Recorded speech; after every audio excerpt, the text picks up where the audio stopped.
बिस्मिल्लाहिर्रहमानिर्रहीम। अस्सलाम वालेकुम नाज़रीन, हमारी सीरियल प्रोग्राम फ़ैसले जी घड़ी मां आहियां आफ्ताब मुगेरी। मां हमेशह ॻाल्हि कंदो आहियां त उहे फ़ैसिला तारीख़ी फ़ैसिला थियणु खपनि जेके धरती धड़ियुनि खे ऐं ईंदड़ नसल खे कमु अची सघनि। तय आहे त हिन वक़्तु फ़ैसिले जी घड़ी आहे ऐं फ़ैसिलो अवां कंदव, छाकाणि त 5 साल फ़ैसिला जेके अवां जे लाइ इक़्तिदार धड़ियुनि कया उहे पंहिंजी जॻह ते वॾा अहम हुया, पर इन सां गॾोगॾु हाणे फ़ैसिलो अवां जे हथ में आहे। तव्हां पंहिंजो वोट ॾेई करे उहो फ़ैसिलो कंदव जंहिंमें इक़्तिदार में पहुचंदड़ उहे नुमाइंदा जेके तव्हांजे लाइ, असांजे लाइ ऐं पाकिस्तान लाइ, बिलख़ुसूस सूबाए सिंध जे लाइ कुझु न कुझु करे सघनि। अॼु ॻाल्हि कयूं त गुज़िरियल ॾींहुं बिलावल भुट्टो साहिबु चवनि पिया त गुज़िरियल ॾींहुं असांजो मिड़ाको ॾिसी अलाह अलाह करे शींहुं मैदान में निकितो, पर शींहुं अॼु रहीम यार ख़ान में अवाम ॾिसी लॻे थो त ॿीहर वरी शींहुं लिकी वेंदो, यानी कि नवाज़ शरीफ़ ॾे अॼु उनजो वाज़ तौर ते बिलावल भुट्टो साहिब जो इशारो हुयो।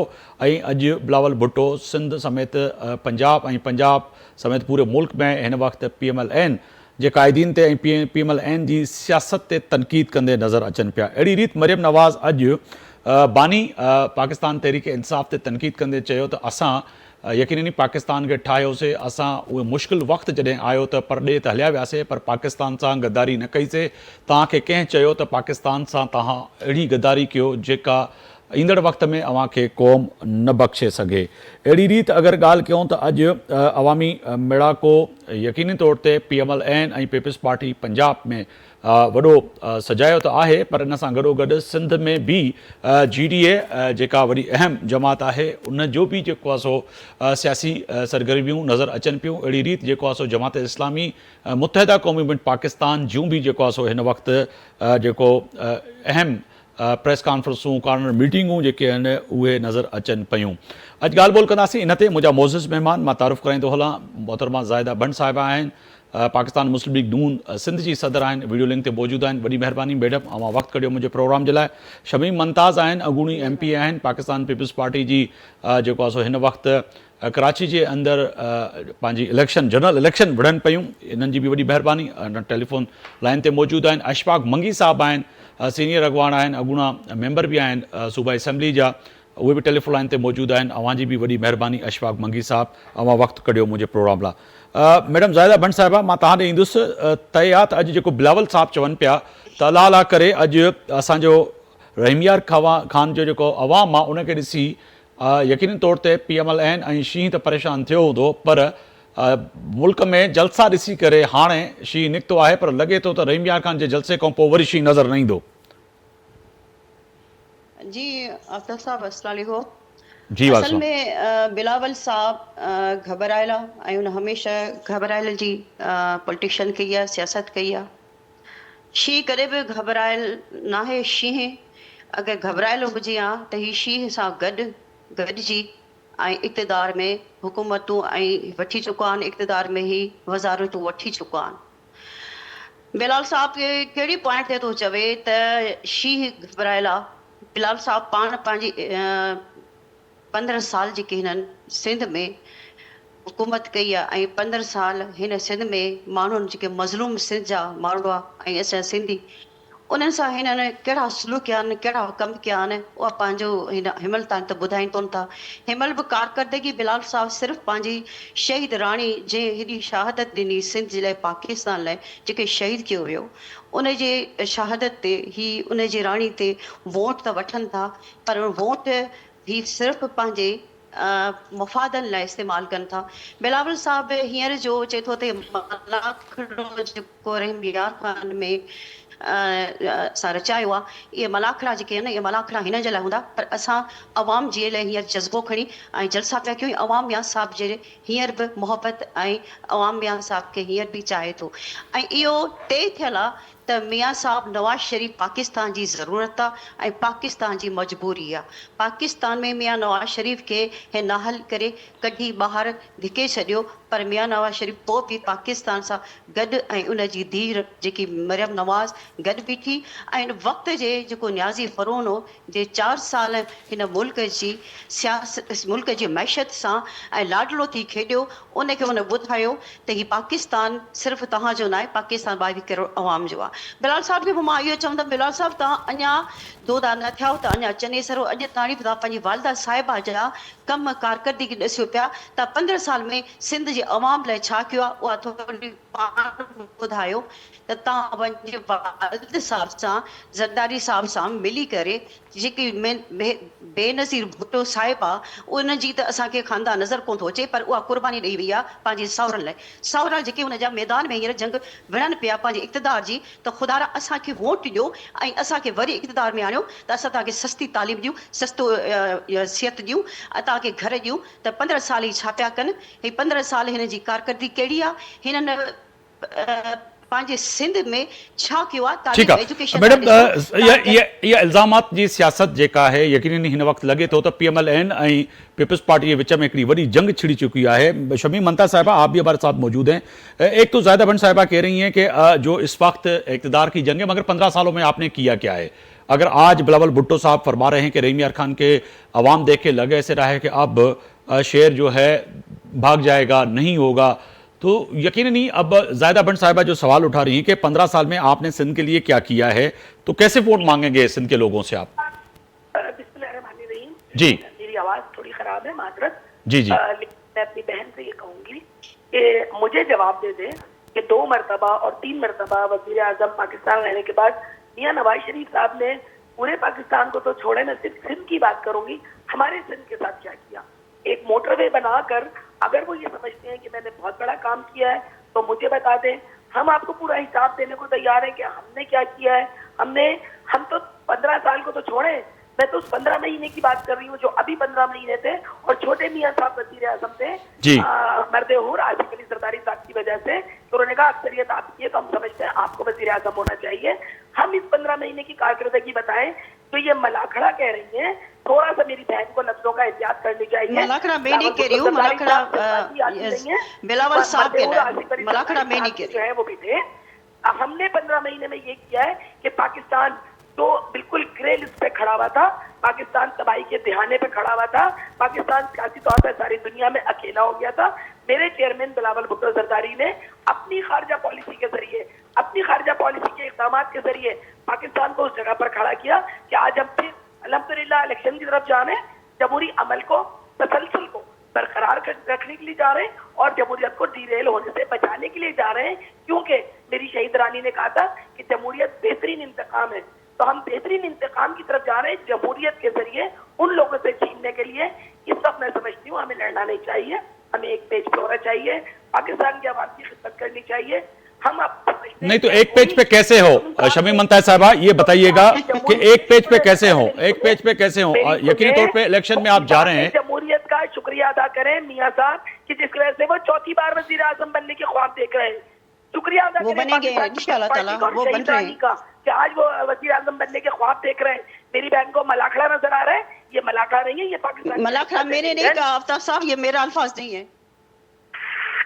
जी नहीं, वो बिलावल भुट्टो साहब ने तो ये कहा है कि शायद शेर जो है देखकर और दोबारा वापस भाग जाएगा। आज जो रहीम यार खान में उन्होंने बात की है। अशफाक मंगी साहब है मुत्तहिदा कौम पाकिस्तान जो सीनियर अगवाना हैं।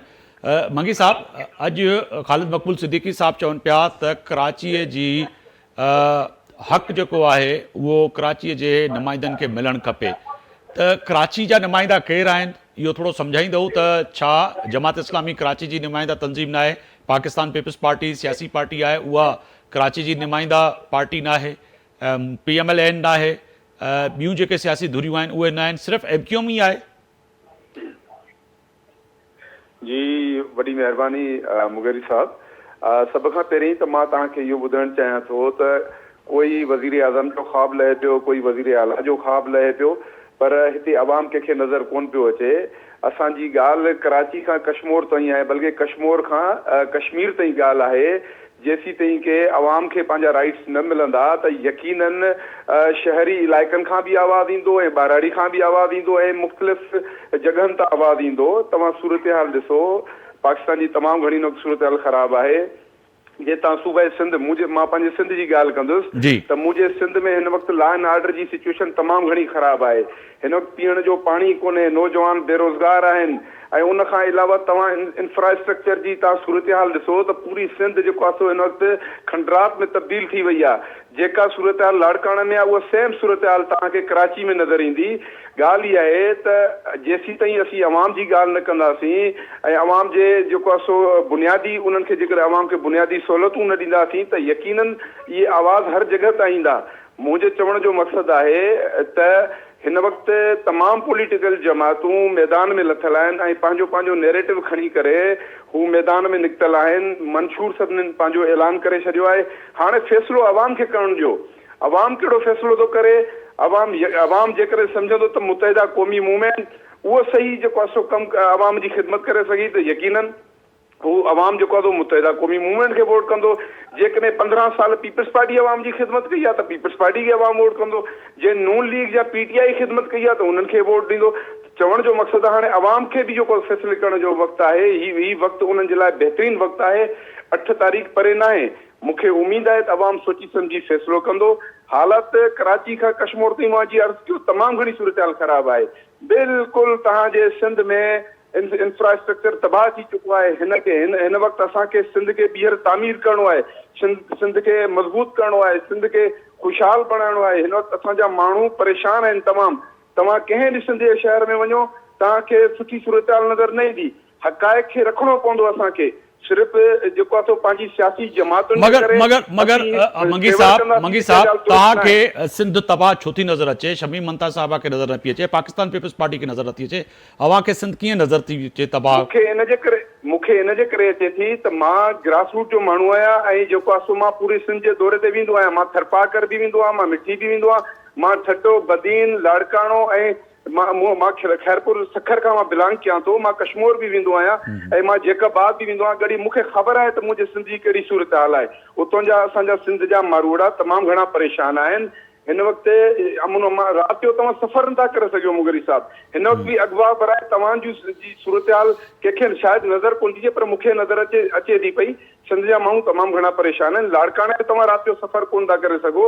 हिन वक़्तु जेको आहे सो वोट जे लाइ त माण्हू निकिरनि था पिया पर उन्हनि माण्हू जी कोई खिदमत कोई मदद करण जे लाइ तैयार शमीम मंता साहब, ये जो चार्जशीट है, ये जो चार्जशीट जो आपके लिए दोनों सियासी जमातें इस वक्त मेरे प्रोग्राम में पेश कर रही हैं, यकीनन आपको सिंध के लोग भी देख रहे हैं कराची से कश्मीर तक, ये फरमाइएगा कि ये जो चार्जशीट है PMLN भी ये कह रही है कि सिंध में आपने कुछ भी नहीं किया, पाकिस्तान में आपने कुछ नहीं किया, कैसे वोट मांगने जा रही हैं आप? और मुत्तहिदा कौम भी ये कह रही है। मगर आप जो बात कर रहे हैं कि आपने सेहत के मराकज़ में इनकलाब लाया है, आपने रोडों का आफ्ताब मां भी जवाब ॾींदमि अदी खे।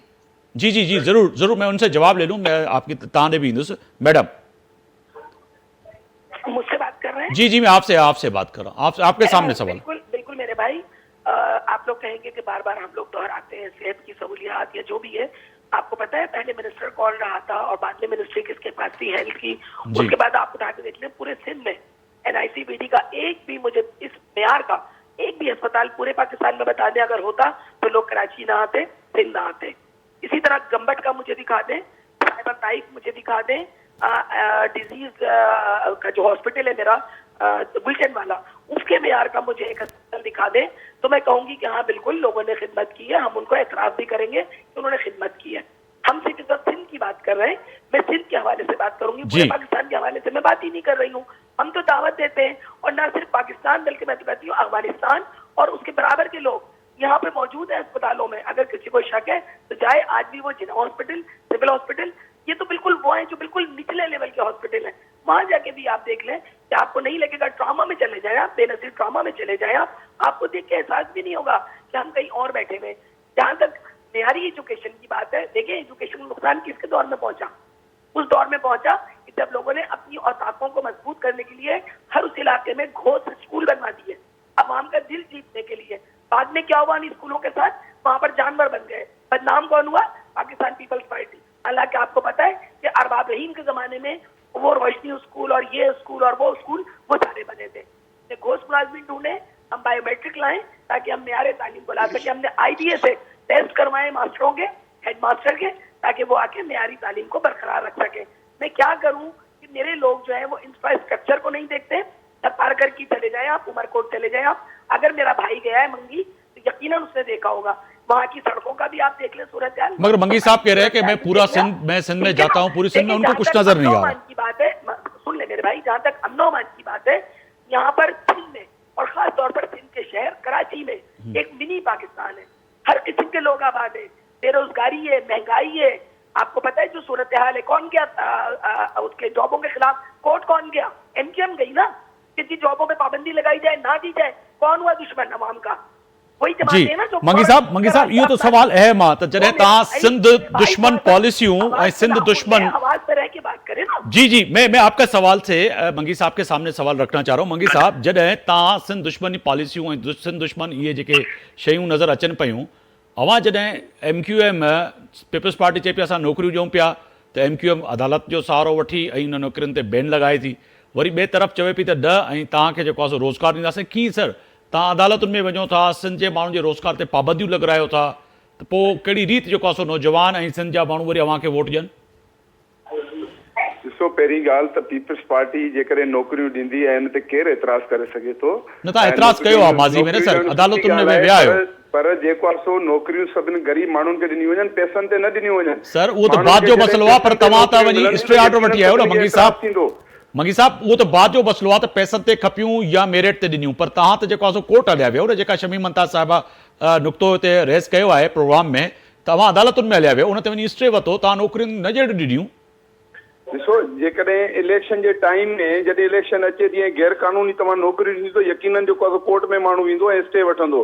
पर यादि रखी छॾे, मुंहिंजी भेण मुंहिंजे लाइ क़ाबिल एतिराम आहे, अशफाक मंगी जे हूंदे सिंध दुश्मन फैसला MQM में थी नथा सघनि। सर 2 साल पहिरियां थिया मंगी साहब, 2 साल पहिरियां। हिन खां पहिरियां तव्हांजो ऑपोजिशन लीडर ख्वाजा साहब जेको आहे उहो अदालतुनि में वियो, वरी MQM जी जेको आहे सो ॿी क़यादत वई। इहा त तय आहे त वक़्तनि MQM अदालतुनि जा दरवाज़ा खड़काईंदी रही आहे ऐं उन शहर ते तव्हांजी वेड़ थी, उन सां नुक़सानु इहो थियो, न त शहरी आबादियुनि खे नौकरियूं मिलियूं, न जेको आहे सो ॿाराड़ी आबादियुनि खे मिलियूं। ॾिसो, ॻाल्हि इहा ई आहे त सभिनी खे नौकरियूं मिलणु खपे, शहरी आबादी खे बि नौकरी मिलणु खपे, ॿाराड़ी जे माण्हू खे बि नौकरी मेरिट जे बुनियाद ते मुंहिंजो सवाल इहो ई आहे त उहो न थियो। नौकरी वेंदियूं। हिन वक़्तु तव्हां ॾिसो, तव्हांजे इदारनि जो हाल कहिड़ो आहे। तव्हां पब्लिक सर्विस कमीशन पहिरियां सस्पेंड करे चुका आहियो, मुअतल करे चुका आहियो, उन खां पोइ ॿीहर माण्हू परेशान आहिनि। जेकॾहिं तव्हां गैर कानूनी फैसला कंदव ऐं जेकॾहिं मेरिट जी बुनियाद ते फैसला न कंदव त यकीनन माण्हू अदालतनि जो दर ई खड़काईंदो। बिल्कुलु ज़ाहिदा भट्ट साहिबा, हिनमहिल तय आहे त नौकरियूं रोज़गार 5 साल ताईं न मिलियो, उन खां पोइ PTI जी हुकूमत वई, वरी अव्हां हिक ॿिए सां एडजस्ट करे ऐं अव्हां जेको आहे सो कोशिशि कई त रोज़गार ॾींदासीं, पर रोज़गार इन्हनि तव्हांजे चाहे उहो PDM जी हुकूमत हुजे या पीपल्स पार्टी अव्हां सां गॾु हुजे, पर ओड़ी रीति रोज़गार सिंध जे माण्हुनि खे ऐं पाकिस्तान जे माण्हुनि खे तव्हां न ॾेई सघियो। हिन वक़्तु बेरोज़गारी तमामु वॾी आहे। हिन वक़्तु इलेक्शन में अगरि तव्हां सोशल मीडिया ते ॾिसो त तमामु मुश्किल तव्हांखे नज़र ईंदी हूंदी त अव्हां खां जेको सवाल कनि था माण्हू त असांखे त तव्हां रोज़गार ॾिनो ई कोन। जी अख्तर साहब, पहिरीं त मां शमीम भेण खे जवाबु ॾींदमि त उहे चए थी त मियां साहब जेको आहे सो मोटरवे खां सिवा को कमु कोन कयो आहे। शायदि उनखे कराची जो अमन नज़र न पियो अचे, कराची में अमन मियां साहब क़ाइमु कयो, शायदि उनखे ग्रीन लाइन नज़र न पई अचे, शायदि उनखे जेको आहे सो बिलावल साहब पाणी चयो आहे त असांखे शहबाज़ स्पीड खपे, इहा अल्फाज़ अंदरि रिकॉर्ड आहे, इहो बि नज़र न पियो अचे। शायदि उनखे माज़ी में चैलेंज जेके मियां साहब कया, धाड़ेलनि जो सिस्टम हो, हींअर बि तव्हां ॾिसो त हिननि सिंध जो छा हालात कया न, माण्हू सुकून सां सुम्ही कोन था सघनि। असांजे सिंध जो अवाम जेको आहे, सिंध जा माण्हू जेके आहिनि उहे हींअर बि जिथे वञनि था कैंपिंग करण लाइ, त कैंपिंग करण में माण्हू हुननि खे छा जवाबु था ॾियनि। तव्हां नवाबशाह में ॾिसो, त हैदराबाद में ॾिसो, त दादू में ॾिसो, इस्पतालुनि जो करे हाल मुंहिंजी भेण पुछे थी त तव्हां लाड़काणे में इस्पताल जी हालत ॾिसो, त लाड़काणे में अगरि कंहिंखे कुते खे कुतो के इंसान खे चक थोड़े वैक्सीन कान्हे का, ॻड़ी ख़ुदाबश में ॾिसो त एडिस जा केस तमामु हद खां वधंदा था वञनि। यूनिवर्सिटियुनि में जेकी माड़ियुनि जो असांजी छोकिरियूं पढ़ थियूं अचनि, उहा माफ़िया लाइ कहिड़ी आहे सुसाइड करण ते मजबूर थी थियूं वञनि। एजुकेशन पूरी सिंध जी बंदि पई आहे, ॻोठनि जा स्कूल बंदि पिया आहिनि। हींअर माण्हू हुनखे जवाबु ॾियनि पिया था, सोशल मीडिया सॼी भरी पई आहे, त इहे छो था ॾेखारनि, टीवी ते ॾेखारियो न। हथरादू जेके फ्लड आया, जेके हथरादू खे शा खे सॼो दादू खे ॿोड़ियो वियो, भाननि खे ॿोड़े वियो, उहे माण्हू अॼु ताणी उन हालात खे फेस पिया था कनि। राशन जी सियासत ऐं बिप्स प्रोग्राम जी सियासत केसि ताणी हलंदी? माण्हू अवाम खे हींअर पंहिंजा जो सेल्फ रिस्पेक्ट ही खसे छॾी आहे। माण्हू खे इहा ख़बर कान्हे, माण्हू हिन खां जवाब का ईअं सवाल था कनि, ही जवाब ॾियनि कोन था। माण्हुनि खे हींअर उहो ही सोशल मीडिया जी दुनिया आहे। हींअर माण्हू पाण खे हींअर माण्हू इहो था सम्झनि त असां सां ज़्यादतियूं कयूं आहिनि, सिंध जे अवाम सां ज़्यादती छो कई आहे। मियां साहब हमेशह पाकिस्तान में जॾहिं बि चैलेंज थिया त मियां साहब आयो आहे, पंजाब में असां नौकरी ॾिनियूं न। असां हींअर बि मियां साहब असांजो शहबाज शरीफ़ साबिक़ जेको वज़ीर आज़म हो, उनखे केॾा चैलेंज आहे। पीटीआई वॾा ख़्वाब ॾेखारे ऐं जो मैशर जो बेड़ो ग़रक़ करे वई त शहबाज शरीफ़ वाहिद असांजो जेको बीठो ऐं पाकिस्तान सां गॾु हिन उन सां गॾु अवां सां गॾु त पोइ वरी पाकिस्तान पीपल्स पार्टी, मुत्तहिदा क़ौमी मूवमेंट ऐं JUIFI सभु बीठियूं न। पीपल्स पार्टी बीठी तो पंहिंजी वज़ारतूं वतई न, वज़ारत जी। वती, उहो कहिड़ो सा पाकिस्तान लाइ बीठी, पंहिंजी वज़ारतुनि लाइ बीठी। बिलावल साहब खे हींअर भेण पाण चई वई आहे त ख़ारिजा पॉलिसी बिलावल साहब सभु ॿार आहे, वाले साहब टीवी ते चई चुको आहे त उहो बच्चा आहे, हुनखे ख़बर ई कान्हे। उहो हींअर ई पंहिंजे माउ जा अञा कारकर्दगी ॻणवाए पियो थो।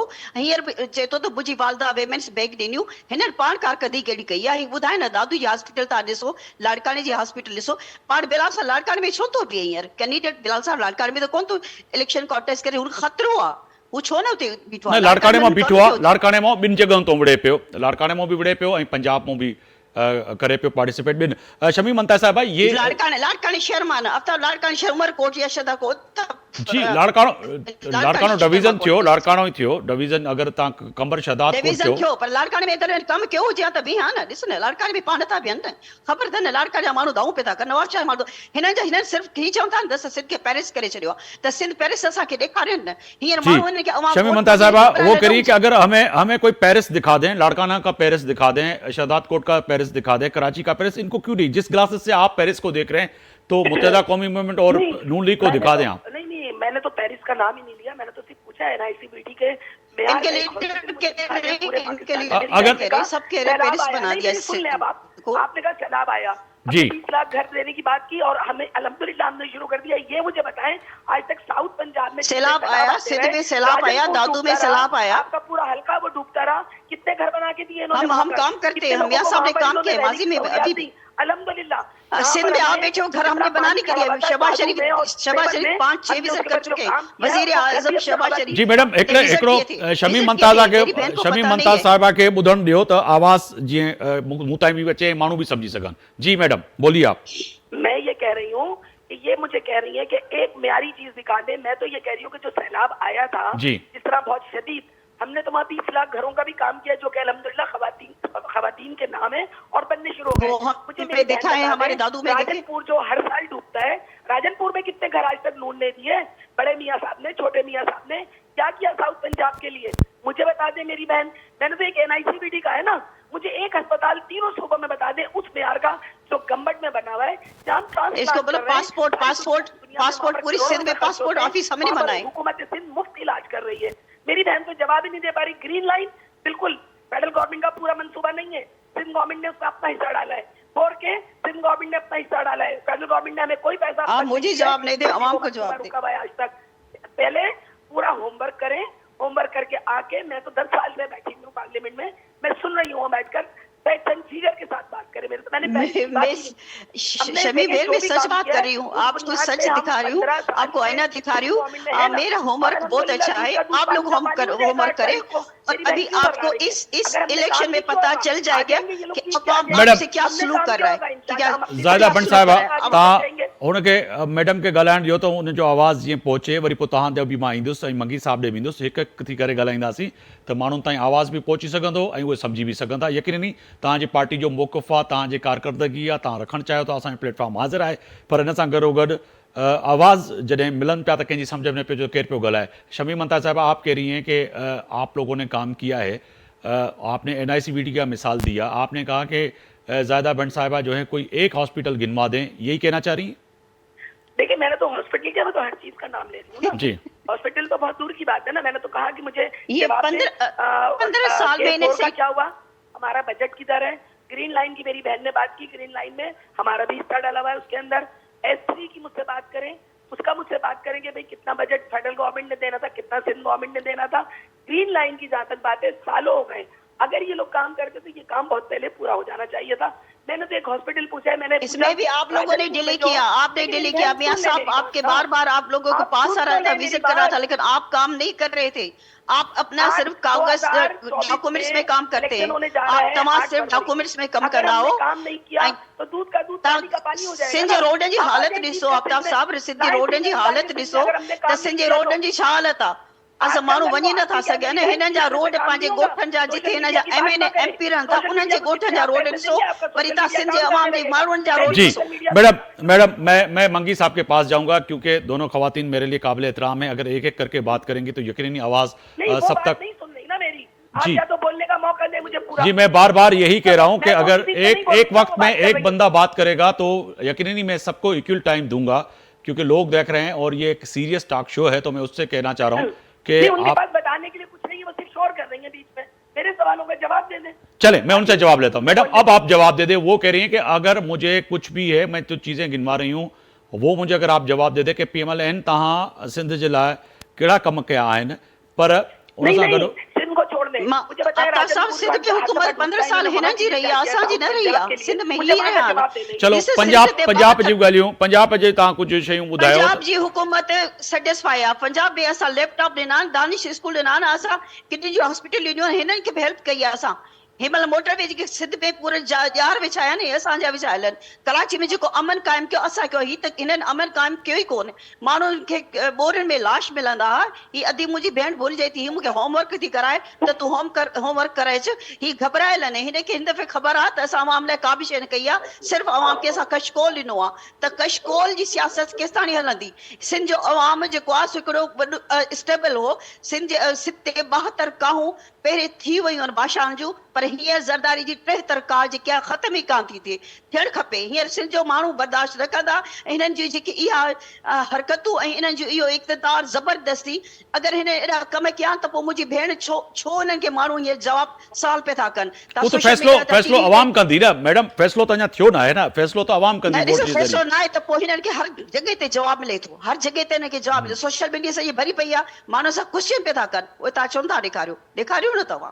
बिल्कुलु असां बि ॾेखारियूं था। इन सां गॾोगॾु मंगी साहब मां तव्हां ॾे ईंदुसि। मंगी साहब तय आहे त हिन वक़्तु अवां शहरी ऐं दीही आबादी माना बाराड़ी ऐं शहर जी जेका जंग आहे उन में इज़ाफ़ो थींदो या तव्हां सम्झो था त उन में घटिताई थींदी, त शहरी आबादी MQM चवे थी त असांखे वोट कंदी ऐं दीही आबादी बाराड़ी आबादी जेका आहे उहा पाकिस्तान पीपल्स पार्टी खे इलेक्ट कंदी। इहो फार्मूलो तय थियल आहे या यकीनन अवां सम्झो पिया त फ़ैसिलो अवाम कंदी ऐं उहा फ़ैसिले जी घड़ी अची वई आहे त पोइ शहरी आबादी में भी अवां भी खटे सघो था, PP भी खटे सघे थी?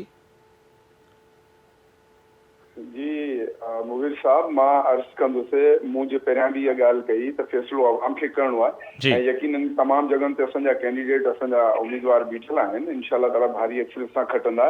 पर मुंहिंजे लाइ ॿई क़ाबिल एहतराम आहिनि। मां जेको इज़त जे निगाह सां ॾिसां थो, मुंहिंजी भेनरियूं आहिनि, पर मां हिकिड़ी ॻाल्हि ज़रूरु कंदुसि त ॾिसो, मुस्लिम लीग नून हुजे जी हुकूमत रही, वफ़ाक़ में बि उनजी हुकूमत रही, हिते पीपल्स पार्टी खे बिल्कुलु जेको छूट छॾियो वियो। ज़रदारी साहब जी हिते 15 साल कंटिन्यू हुकूमत रही आहे। जीअं इमरान ख़ान आयो तॾहिं बि पीपल्स पार्टी हिते हुकूमत रही आहे, जेकॾहिं मथे नून लीग जी हुकूमत रही आहे तॾहिं बि हिते पीपल्स पार्टी रही आहे। त खीर जूं नहरूं न सिंध में थियूं आहिनि, न खीर जूं नहरूं पंजाब में थियूं आहिनि। 78% रेवेन्यू जेको असीं ॾियूं था हितां, पर उनजे असांखे उनजे मद में असांखे कुझु बि नथो मिले। त अहिड़ी ॻाल्हि कोन्हे जो माण्हू पंजाब जी तारीफ़ करे त पंजाब में खीर जूं नहरूं थियूं वञनि। तव्हां ॾिसो, लाहौर में बि एतिरी सुठी सूरत हाल न आहे। इन खां बहितरीन हिते कमु कराची में मुस्तफ़ा कमाल साहब जॾहिं मेयर हुयो उन रिकॉर्ड कम कराया आहिनि। अॼु बि माण्हू, बल्कि पंजाब जा माण्हू बि कराची खे यादि था करनि त मुस्तफ़ा कमाल जॾहिं मेयर हुयो त कराची में रिकॉर्ड कम कराया। मुंहिंजो अर्ज़ु इहो आहे त अवाम उन्हनि खे चूंडे असेंबलियुनि में मोकिले जेकी हिते अवाम जी ख़िदमत करनि, जेको अवाम ख़िदमत ते जेको यकीन रखनि था। ॻाल्हि अभी असांजी चए पई त अमन अमान जी सूरत हाल नवाज़ शरीफ़ साहब बहितर कई, उन वक़्तु जनरल राहिल शरीफ़ साहब हुए, जंहिंजे करे हिते अमन अमान जी सूरत हाल कुझु बहितर थी।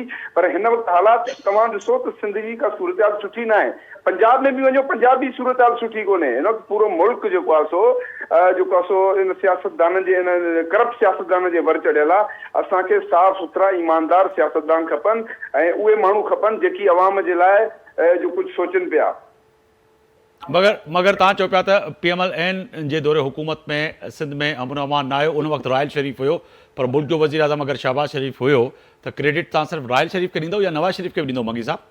उनमें क्रेडिट असांजो बि आहे, सिंध वासियुनि जो बि आहे। असीं हिते बाक़ाइदा स्टैंड वरितोसीं, असीं एहतजाज कयासीं, असीं प्रेस कॉन्फ्रेंस, असांजी बि डिमांड हुई, सिंध वासियुनि जी डिमांड हुई। ठीकु आहे। इनजे करे असांजी मजबूरी हुई, हिते जेको आहे ब्लड शेड थिए पियो, असांजी मजबूरी, असीं घरनि खां ॿाहिरि कोन पिया निकिरी सघूं। यकीनन इहा डिमांड असां कईसीं, इनजे करे जेको असां अमन अमान जी मैडम ज़ाहिदा साहिबा, वो तो चवनि पिया मंगी साहब त तय आहे त इहो डिमांड त सॼी सिंध जी हुई, पर खीर जूं नदियूं तव्हांजे बि हुकूमत में ऐं तव्हांजे वक़्त में बि वहंदे नज़र न आयूं। तव्हां बि विफ़ाक़ ताईं पंजाब ताईं रहियो ऐं मुफ़ाहिमत जे दस्तरखान ते अवां सिंध पीपल्स पार्टी जे हवाले करे छॾी, जेका नज़र अचे पियो अशफाक मंगी साहब खे। अगरि यकीन तौर ते सिंध में अवां जी क़यादत ऐं अवां कुझु कमु कयो आहे, PMLN मुतहरिक थिए आहे, त यकीनन ई हिकिड़ो जेको वैक्यूम आहे ख़ासि तौर ते सिंध में, उहो घटिजंदे नज़र अचे हा। ऐं PMLN खे बि हिसो मिले हा, MQM खे बि हिसो मिले हा, पर अवां त पाण सिंध पीपल्स पार्टी खे ॾेई छॾी आहे। इहो अदा जी जेकी ॻाल्हि सां मां एतिराज़ कंदसि त भाउ तव्हां इहो जेको चओ था त राहिल शरीफ़ चीफ आर्मी स्टाफ हो, त पोइ ज़रदारी जॾहिं पाकिस्तान जो सदर थियो हो त तॾहिं बि उन्हनि सां गॾु चीफ आर्मी स्टाफ हो, त पोइ अमन छो न पिया क़ाइमु कयो? तॾहिं तव्हां उन्हनि सां गॾु वेठा हो ऐं ॿोरनि में लाश मिलंदा। असांखे ख़बर आहे त असां कीअं माहौल ऐं उन कीअं फेस कयो आहे। काफ़ी जर्नलिस्ट जा शहीद थिया, हींअर बि माण्हू, तॾहिं उहो माण्हुनि खे घर वेठे बम ब्लास्ट ऐं दहशत गर्दी जो माहौल हो। जब मियाँ साहब जॾहिं आयो त मियाँ साहब खे हींअर बि चैलेंजिस पाकिस्तान खे घणा आहिनि, तॾहिं मियाँ साहब खे आणो पियो वञे। मियाँ साहब हमेशह पीपल्स पार्टी जी सियासत उन्हनि सां गॾु न कई आहे, पर मियाँ साहब हिननि खे फ्रीडम ॾिनो आहे त सिंध में अगरि अवाम हिननि खे चाहे थो, पर उहा फ्री फेयर इलेक्शन न हुई। फ्री फेयर इलेक्शन करणी कोन था ॾियनि। अगरि ज़रदारी साहब फ्री फेयर इलेक्शन करे ॾिए ऐं हिन दफ़े 8 फरवरी ते ख़बर पइजी सिंध में ज़रदारी साहब कीअं इलेक्शन न करणु ॾींदो? इलेक्शन कमीशन जो कमु आहे न madam. Free fair election commission करे पई थी, पर फ्री फेयर इलेक्शन थिए कोन थी। इलेक्शन कमीशन खे असां इहो ई चऊं था, हींअर बि दर्ज मां ख़त लिखी चुकी आहियां इलेक्शन कमीशन जे। चौहान साहब जेको उनखे मूं ख़त लिखियो त हिननि जा हिमल पीपल्स पार्टी जा पंहिंजा मनपसंदि माण्हू वेठा आहिनि, DRO आयो, जेके हिन कमु हिमल हमेशह असांजे सिंध में कमु एजुकेशन कंदी आहे। एजुकेशन में हिननि जा माण्हू वेठा आहिनि। हीअ तॾहिं मुतमिन आहिनि, हिननि खे परवाही कान्हे, हीअ वरी बि वोट खणी ऐं 35% सीटूं खणी ऐं पंहिंजे हुकुम में, पर हिन दफ़े अवाम हिननि जी सुजाग आहे ऐं अवाम हिननि जी बाज़ी पलटींदो। अवाम खे हींअर ख़बर पई आहे त हमेशह वोट जी इज़त हुजे, पर वोट जी इज़त में सिर्फ़ु हिन जा घर, हिन जा पेट भरजनि कोन था। हिननि जा घर महल जेके आहिनि सो माड़नि में महल काकमल ठही जी काकमल जो जेको ही यार आहे, जादू और आसमानी ख़तमु थियणु खपे। अदा मुंहिंजे भाउ थो चए त MQM वॾो मुस्तफ़ा साहब कम सां गॾु त कराची खे लाश बि ॾिना, कराची खे तव्हां लाश बि ॾिना, कराची खे तव्हां जो अमन ख़राबु कयो आहे। कराची अॼु अमन क़ाइमु आहे त नवाज़ शरीफ़ जे करे क़ाइमु आहे। नवाज़ शरीफ़ खे टेन्योर पूरो करणु न ॾिनो वियो, नवाज़ खे ज़बरदस्ती मुल्क मां कढियो वियो। मुल्क खे अगरि नवाज़ शरीफ़ खे 5 साल पूरा करणु ॾिना विया हुजनि त असां माज़ी में बि पंहिंजी हुकूमत सिंध में क़ाइमु कई आहे ऐं अॼु बि असां सिंध में हुकूमत क़ाइमु कंदासीं इंशाअल्लाह ताला। तव्हां कीअं सिंध में हुकूमत क़ाइमु कंदो? तव्हांजी त पार्टी में जेके कैंडिडेट आहिनि, तव्हांजो साबिक़ वज़ीर आज़म पाकिस्तान शहबाज शरीफ़ साहब इलेक्शन न पियो विड़े, तव्हांजी क़यादत मां हाणे जी ॻाल्हि पियो कयां त तव्हां इलेक्शन विड़ण लाइ तयारु आहियो, तव्हां वटि पूरा कैंडिडेट कोन्हनि, तव्हांजी पार्टी जे अंदरि कैंडिडेट पूरा जेको असांजा हर कैंडिडेट हर PS ते बीठो आहे। 8 तारीख़ फेब्रुआरी में तव्हां ख़बर पइजी वेंदी त बाज़ी ऐं इलेक्शन माण्हू अवाम हींअर बि मियाँ साहब खे चाहे थो। हींअर का बि असांखे इहा कान्हे त मियाँ साहब खे जेको आहे सो माण्हू जेके आहिनि हींअर असां उन्हनि खे तजुर्बा कयूं, उन्हनि जा अहसास माण्हू जा सभिनि खे ज़ाहिर थी विया आहिनि। एहसास जेको माण्हू जे दिलनि जो आहे, जेको रंज आहे, जेको गम आहे, वो एहसास मियाँ साहब जे दिल में। शमी मंता साहब, आप इस वक्त फील्ड में हैं, जब आप बात कर रही हैं, इस वक्त भी आप अपने हल्के में मौजूद हैं, तो लोगों का रद्द-ए-अमल क्या है? ज़ाहिदा बेंट साहिबा और अशफाक मंगी साहब को लग रहा है कि पीपल्स पार्टी को वोट उस तरह से नहीं मिलेगा, मगर आप तो फील्ड में मौजूद हैं, लोगों का रवैया क्या है, लोगों का मोटिवेट किस तरह से कर रही हैं, आप अपना काम किस तरह से बता रही हैं कि जी हमने ये किया है, हमें वोट दें? हमें मेरे ख्याल से काम बताने की जरूरत नहीं है। मेरी बहन जरा लाशों की सियासत से बाहर निकल आए, बस एक ही बात बार बार करना है, लाशों की सियासत, लाशों की सियासत। अब आवाम बहुत बाशऊर हो गई है। इनके पास अगर कैंडिडेट होते तो एक अकेले छोटे मियां साहब यहाँ से इलेक्शन ना लड़ रहे होते, हर सीट से कोई ना कोई इनका बंदा खड़ा होता और मुकाबला करता। जहाँ तक आप हल्के की बात कर रहे हैं, मैं बिल्कुल मशकूर हूँ, क्योंकि ये बिल्कुल एक नया हल्का है, ये 117 सरजानी टाउन, जी। बिल्कुल पसमानदा और शहरी इलाकों पर मुश्तमिल ये एक हल्का है मेरा। लोगों ने बहुत दिल खोल के मुझे वेलकम किया है। यहाँ पर एक छोटा सा ये कह लें मिनी पाकिस्तान है, हर जबान बोलने वाला यहाँ मौजूद है, बरोही भी है, सिंधी भी है, पठान भी है, मुहाजिर भी है, सब यहाँ पर मौजूद है, पंजाबी भी है, सब यहाँ पर मौजूद है। चले, इस इलेक्शन में शमीम मुमताज साहबा आपने कम से कम नारा तो दिया था, जिए भुट्टो जिए मुहाजिर, कम से कम ये नारा तो मैंने बगैर किसी खौफ और खतर के एक नारा दिया है, जिए भुट्टो जिए मुहाजिर, क्योंकि पीपल्स पार्टी एक गुलदस्ता है और लोगों को यह गलतफहमी में रखा गया कि पीपल्स पार्टी सिंधी और बलोचों की जमात है। अल्हम्दुलिल्लाह मैं उर्दू स्पीकिंग हूँ, मेरी पूरी पार्टी में जितने ऊपर के लेवल से लेके नीचे तक ले जाए बहुत सारे आपको उर्दू स्पीकिंग मिलेंगे, जिसमें ताज हैदर सरे फहरिस्त है, शैला रजा है, शर्मिला फारूकी है, शाहिदा रहमानी है, मैं खुद मौजूद हूँ और बहुत सारे नाम है। मैं ये समझती हूँ कि अगर हमने कुछ नहीं किया होगा तो 2008 फरवरी बहुत सर पर है, दूध का दूध पानी का पानी हो जाएगा। जी। हम जो है वो जीत कर आएंगे, मैंने कहा ना हम सेंचुरी क्रॉस करेंगे इंशाल्लाह। पिछली मरतबा 99 हल्कों में हम थे सिंध में, इस मरतबा हम सेंचुरी क्रॉस करेंगे। और अगर हमें बराबर के मौके मिले खेलने के, जो हम कहते हैं कि जी मैदान बराबर का मिलना चाहिए, यानी कि वो आप इंशाल्लाह- आज मेरे प्रोग्राम में के थ्रू बता रही हैं कि आप इंशाल्लाह 99 नहीं पर 100% जो है इस दफा असेंबली में वापस आएंगे। बिल्कुल आएंगे, क्यों नहीं आएंगे? मैं तो कह रही हूँ ना कि नहीं, मैं आपकी बात रख रहा हूँ ना, मैं दोबारा इसको हम तो विभाग से भी आएंगे जी। ऐसी क्या बात है? चले मंगी साहब, शमीम मुमताज साहिबा तो वरी मुतमिन आयो चे पई त असां 100% ईंदासीं, 99 नहीं पर 100% ईंदासीं। पर पीपल्स पार्टी जो कोई नओं नारो ॾिनो आहे, तव्हां नारो ख़तमु कयो या आहे, पर पीपल्स पार्टी नओं नारो इंट्रोड्यूस करायो आहे, जिए भुट्टो जिए मुहाजिर। त हाणे इन मुहाजिर जे नाले जे हेठि ते पाकिस्तान पीपल्स पार्टी बि सियासत करे थी कराची जे अंदरि, त पोइ सम्झो था तव्हांजो वोट बैंक घटिजंदो इन नारे ते? ॾिसो, पीपल्स पार्टी इक़्तिदार में अचण जे लाइ हू सभु कुझु करे सघे थी, हू नारा बि चेंज करे सघे थी, सभु कुझु करे सघे थी। उन्हनि खे इक़्तिदार खपे, उन्हनि खे वज़ीर आज़म थियणो आहे, उन्हनि खे वज़ीर आला थियणो आहे। पर मां सम्झां थो त हिन वक़्तु असां सां गॾु जेके GDA ऐं ॿिया जेके दोस्त जमियत उलमा इस्लाम जा जेके इतिहादी दोस्त आहिनि, इंशाअल्लाह ताला उहो जिन जी असां सपोर्ट कई आहे या हुननि जिते असांजी सपोर्ट कई आहे, इंशाअल्लाह तव्हां ॾिसंदो त पीपल्स पार्टी जो ज़बरदस्त मुक़ाबिलो कंदासीं ऐं भारी अक्सरियत सां सिंध असेंबली में बाक़ाइदा तव्हांखे नज़र ईंदो। ऐं थी सघे थो तव्हांखे हिकिड़ो सरप्राइज़ ॾियूं, उहो 8 तारीख़ खां पोइ पॉसिबल आहे त जेको आहे सो MQM या इतिहादनि जो वज़ीर आला सिंध थी सघे थो। वज़ीर आला इत्तेहाद ऐं MQM जो थी सघे थो, पीपल्स पार्टी वज़ीर आला नथी आणे सघे। मगर शमीम मुमताज साहब चए थी त असां हिन वक़्तु 90% न पर 100% रिज़ल्ट खणी असेंबली में वापसि ईंदासीं। वज़ीर आला जो दावा तव्हां था कयो। ॾिसो, ॻाल्हि इहा आहे त हिन वक़्तु मां हिकिड़ी ॻाल्हि तव्हांखे ॿुधाए छॾियां, जेसिताईं ग्रास रूट ताईं अवाम खे पावर न कयो वेंदो तेसीं ताईं बुनियादी वसाइल उनखे मिली नथा सघनि। ॾिसो, तव्हांखे NFT अवार्ड जे मद में तव्हांखे जेका रक़म मिले थी, PFC अवार्ड, उहो वज़ीर आला साहब उहो हेठी सतह ताईं उहो फंड कोन पियो पहुचाए, यूनियन कौंसल ताईं उहो फंड वञे ई कोन पियो।